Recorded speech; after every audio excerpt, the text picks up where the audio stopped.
Lifesaver is an international search and rescue program for people prone to wandering off.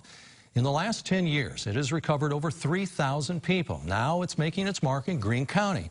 Taylor Johnson spoke with the Greene County Sheriff's Office and those with loved ones in the program. And she joins me now with how they say being part of the Project Lifesaver has changed their lives for the better. This is an interesting program and a lifesaver, right? Very much so. I learned so much about it today. So Project Lifesaver is actually a band that looks kind of like a watch, and is for those who typically have cognitive impairments. The Greene County Sheriff's Office has been part of Project Lifesaver since 2015, and they say it's about being proactive so that no lives are lost. I had the issues of sleeping at night because I was worried about him waking up and walking out of the house and wandering off. Heather Bell says her son Aiden, who lives with autism and is nonverbal, first wandered off at the age of 5. And it took us an hour to find him.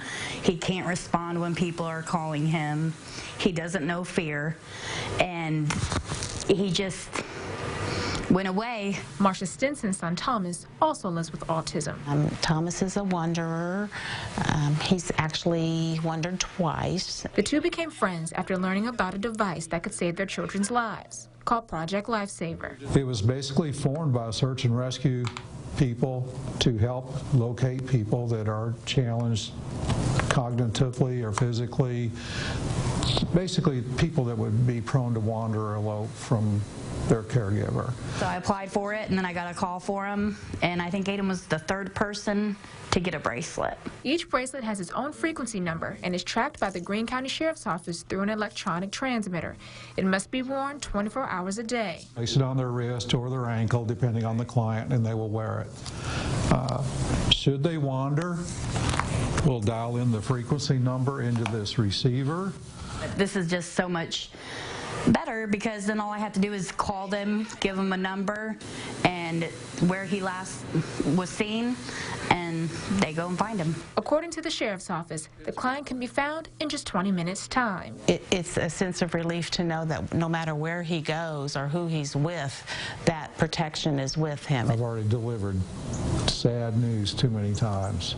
So if this little thing would avoid that one time for the rest of my career or a dozen times, it's an awesome thing.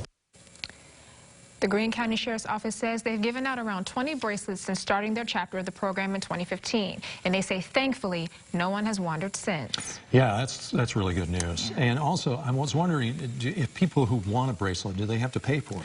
Actually, no. So in Greene County, their chapter specifically, when they give them out, they're free. And that's thanks to donations. And speaking of which, they're actually holding a fundraiser right now at Pizza Villa in Jasonville and then also at Joetta's in Linton for the program. That's where I think the cops are giving, you give tips in that Yes, store. they're going to be waiting tables and you can give them some tips. All right, very good. Thank you, Taylor.